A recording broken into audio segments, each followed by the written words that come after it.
নমস্কার, আমি আপনাদের অ্যাস্ট্রো অ্যাডভাইজার ফ্রেন্ড সৌরভ। আজকে এসেছি নতুন একটি টপিক নিয়ে আপনাদের সামনে তুলে ধরতে। সেটা হচ্ছে রাহুর মহাদশা।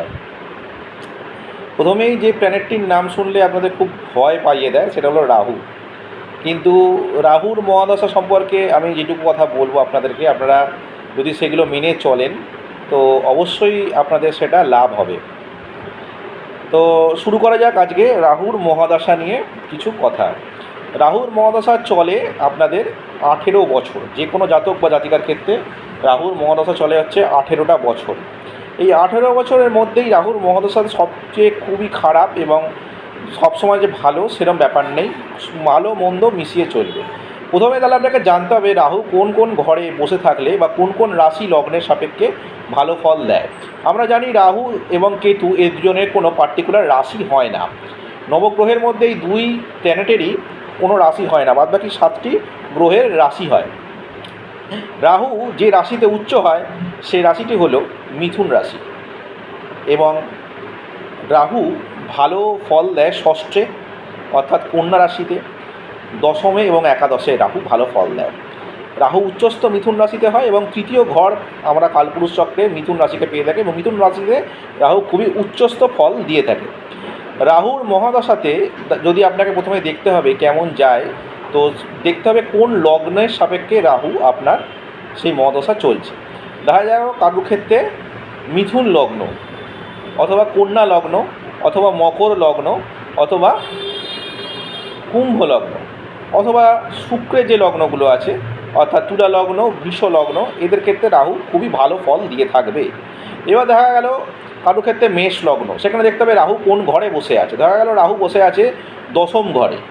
দশম ঘরে রাহু মকর রাশিতে বসে থাকলে খুব ভালো ফল দেয়। রাহুর আগেই বলেছি কোনো রাশি পার্টিকুলারলি হয় না, রাহু যে রাশিতে বসে সেই রাশির মতো কারকত্ব দেয় বা সেই রাশির অধিপতির মতো কারকত্ব দেখা যায়। রাহু খুব ভালো ফল দিয়ে থাকে মিথুন রাশিতে, বুধের রাশিতে। দেখা গেল কারো রাহু বসে রয়েছে মিথুন রাশির ঘরেতে, যে কোনো লগ্নের সাপেক্ষে হোক রাহু কিন্তু ভালো ফলই দিয়ে থাকবে, খারাপ ফল দেবে না। আবার দেখা গেল কারোর মেষ লগ্ন, রাহু বসে আছে মকর রাশিতে, অবশ্যই রাহু কিন্তু খুবই ভালো ফল দিয়ে থাকবে, খারাপ ফল দেবে না।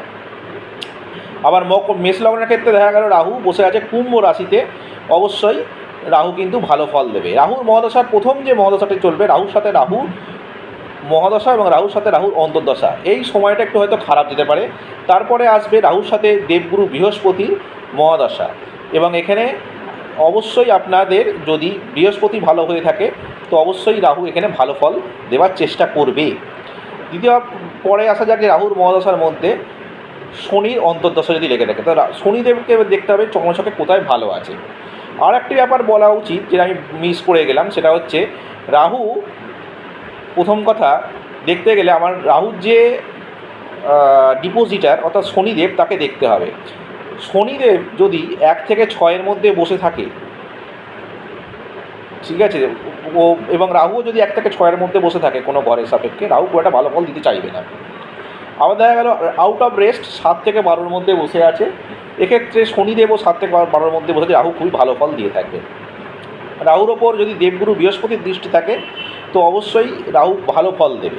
তো এবার আসা যাক মূল আলোচ্য বিষয়, রাহুর মহাদশার সাথে শনিদেবের অন্তর্দশা অবধি বলেছি, এরপরে আসবে শনিদেব রাহুর সাথে বুধের অন্তর্দশা। এখানে একটুখানি বুধ যদি খুব ভালো অবস্থায় থাকে, রাহুর সাথে বুধ ভালো বুদ্ধি কাজ করে, এবং দেখা গেল আপনি বুদ্ধিমত্তার জন্য অনেকটা এগিয়ে যেতে পারবেন। এরপরে আসে রাহুর সাথে শুক্রের মহাদশা, যেটা 3 বছর পর্যন্ত স্থায়ী হয়ে থাকে। রাহু শুক্র মিত্র গ্রহ, খুবই ভালো ফল দিয়ে থাকবে। এরপরে আসবে রাহুর সাথে সূর্যের অন্তর্দশা, সেটা খুবই কম বয়স অবধি থাকে, 1 বছর কি কয়েক মাস অবধি। তারপরে আসবে রাহুর সাথে কেতুর অন্তর্দশা, এবং এই কেতুর অন্তর্দশায় কি হয়ে থাকবে, আপনার একটু আধ্যাত্মিক উন্নতি দেখা যাবে। এরপরে আসবে রাহুর সাথে মঙ্গল অন্তর্দশা, যেটা খুবই খারাপ এবং অঙ্গারক যোগ লেগে থাকে। তো এই টোটাল 18 বছরের যে মহাদশা রাহুর আছে, এই রাহুর মহাদশা টোটাল যে মহাদশা, এটা আপনাদের দেখতে হবে জন্মছকে রাহু কোথায় বসে আছে এবং কোন নক্ষত্রে বসে আছে সেটাকেও দেখতে হবে। দেখা গেল রাহু নিজের নক্ষত্র আদ্রা নক্ষত্রে বসে আছে, অথবা কুম্ভ রাশির ঘরে শতভিষা নক্ষত্রে বসে আছে, রাহু কিন্তু খুবই ভালো ফল দেবে। অথবা শনিদেবের নক্ষত্রে বসে আছে, সেটা দেখতে হবে শনিদেব কত ডিগ্রিতে আছে। এবং আরেকটা ক্ষেত্রে যেটা আমরা বলে থাকি জ্যোতিষের ক্ষেত্রে, যেটা হচ্ছে আরেকটা হচ্ছে রাহুর ডিগ্রি ম্যাটার করবে। ধরে যাক রাহু কোনো শুভ রাশিতে বসে রয়েছে, মানে রাহুর যে শুভ রাশি, আমি মিথুন রাশি বলছি, মকর রাশি বলছি, বা শনিদেবের নক্ষত্রে বসে আছে বা নিজ নক্ষত্রে বসে আছে, এবং সেখানে ডিগ্রি ওয়াইজ আমরা 12 ডিগ্রি থেকে 18 ডিগ্রির মধ্যে রাহুর ডিগ্রি রয়েছে, অবশ্যই রাহু কিন্তু ভালো ফল দেওয়ার চেষ্টা করবে। বা এবার দেখা গেল রাহুর ক্ষেত্রে ডিগ্রি খুব ভালো এতে বসে রয়েছে, ঘরে বসে আছে বা নক্ষত্র বসে নেই, কিন্তু দেখা গেল ডিগ্রি ওয়াইজ খুবই দুর্বল, তাহলে রাহু কিন্তু করে ভালো ফল দেবে না।